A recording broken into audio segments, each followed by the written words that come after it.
Well, here we are on Friday, November the 18th, and I guess this 55 Chevrolet Interior has sparked some interest.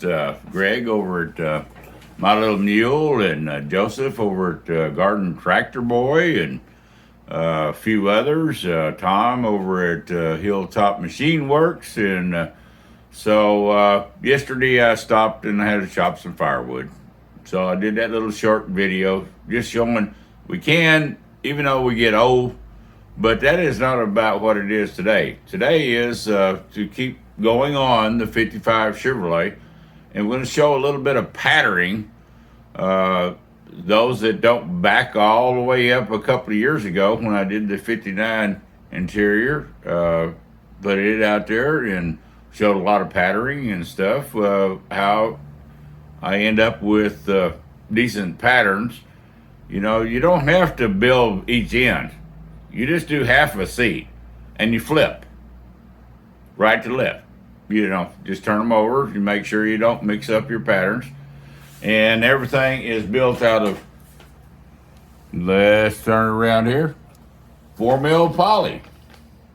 You take a little can of 77 is what I use, temp tack.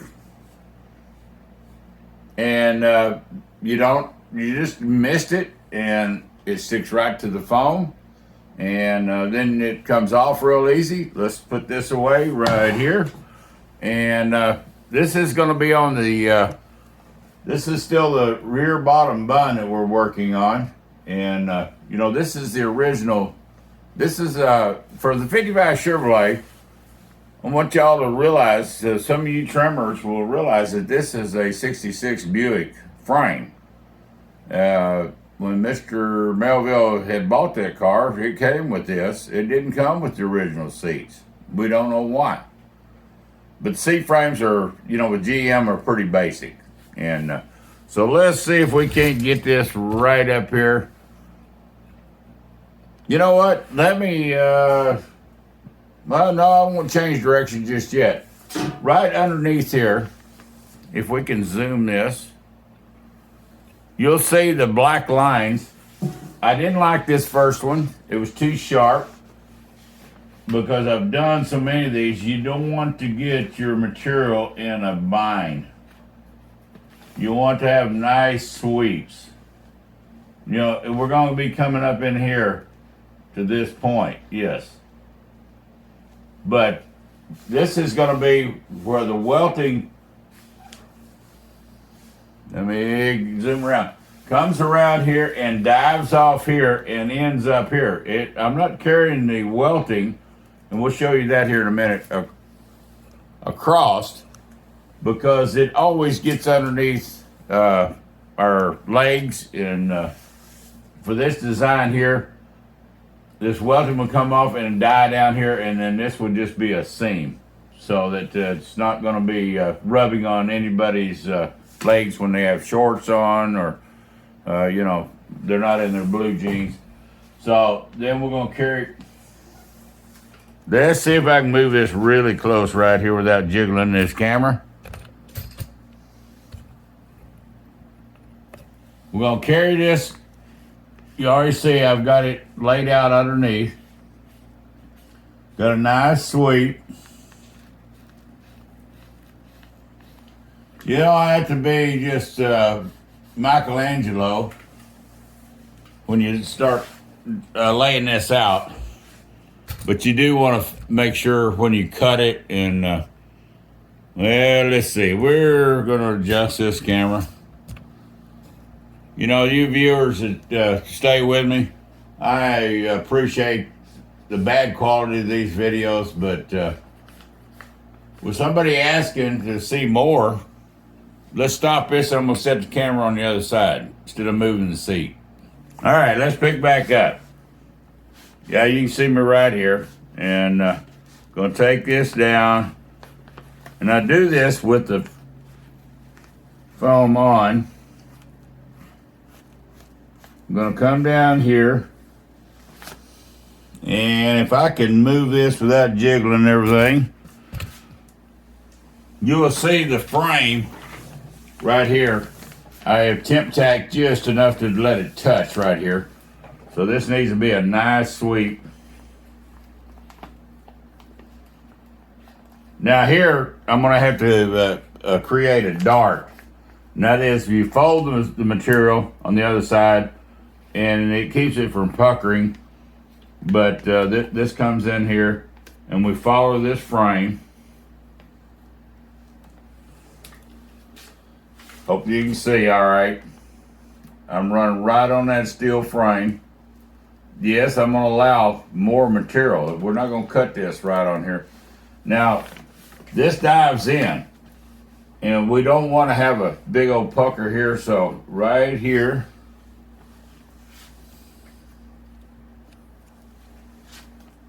we're coming around the base, and then we're just gonna make a really nice sweep up. We're not gonna follow the frame because it's gonna tuck and pull that in. Beyond here, this will end up getting cloth sewn to the vinyl. This is vinyl. And this is the left side. You mark your sides, and always do a little deal here to show you nose being the front of the seat. Let's write nose. I already know where it's going. And let's put an arrow right here. It says rear. All right, let's put an arrow up here, up. That way when you go grab this pattern, you know it's the left side of this seat. And you know that this is the side bolster part of it. But then we'll add our notes here. And we're going to say plus 4 inches cloth. Now I already know I'm going to put 4 inches of cloth in here to pull back up underneath. Let's just break this over. Pull back up underneath and hog it because it is about 3 inches back in there. So I'm going to make at least a minimum of 4 inches plus half-inch seam allowance.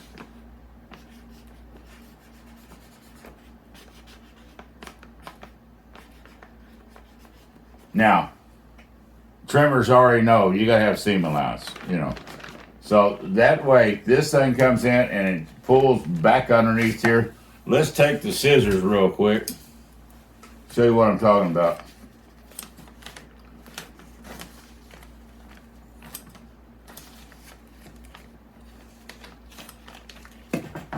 All right, this has to fold back underneath here, and it's a good 3 inches back to where I can catch the hogs. So that is a, you know, if this plastic, if the plastic don't lay, the material is going to wrinkle.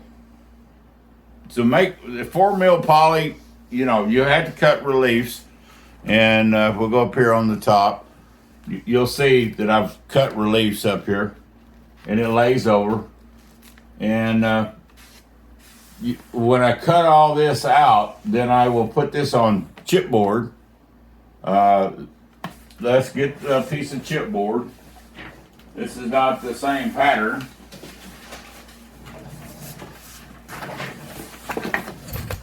All right, now this is chipboard, which is poster board, and you then bond like this side. You bond that plastic on there with that temp tack, and you cut it out and you allow your seam allowances, and then these little marks here, all down through here, are what you use for lining marks. So I don't know if this is going too fast to help anybody, but there's a lot of good trimmers out there. Sid Shavers back there in '96 when I first started my first upholstery was great help. Let's see if we can zoom this out. He was great help on way back because it's vintage now. Nobody's got VCRs. You can actually go to his channel and get it on a thumb drive of him out in California, and everything, or on a CD. I would suggest a thumb drive because CDs are going to be extinct here one day. Make good frisbees. Yeah. Oh, they actually make really good templates to lay out corners with. You know, little 3.5-inch CDs. But anyhow, let's get back to doing this.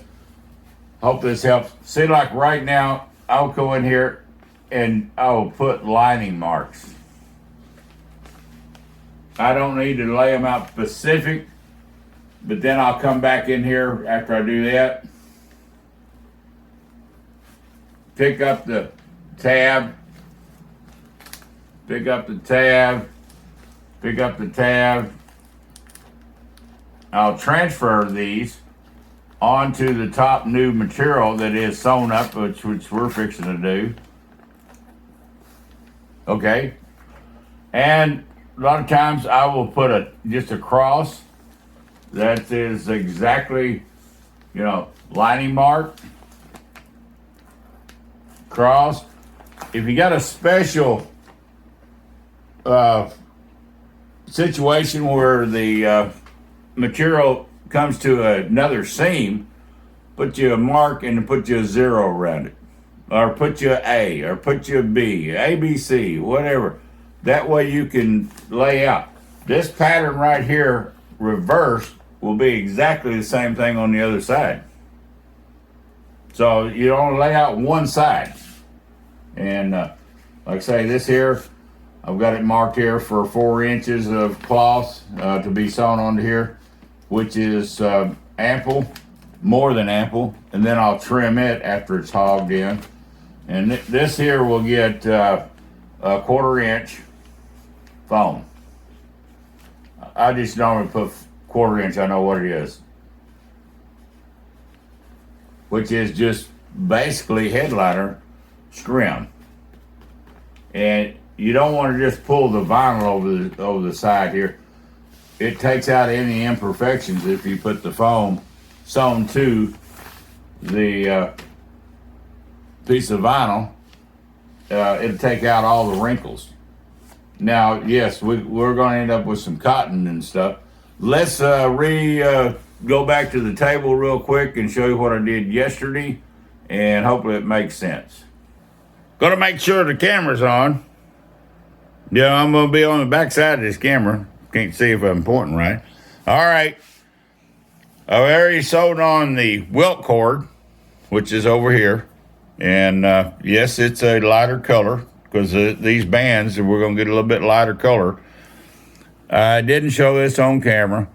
I will show how I sew the welt cord on with a welting foot. But the critical point is right here. This pillow has to line up perfectly. I don't care if you start way down there on that end and you don't have it. So the thing is, right here, we want these to be exactly in line when this is done. I'm talking about right on the money. So you take a stapler, and I'm going to have to probably set back up in the deal, but you're going to get the gist, the gist real quick. Working with one hand. Start right there. You know this in here. See it lining perfectly up. And you'd staple this one, and then you'd work your way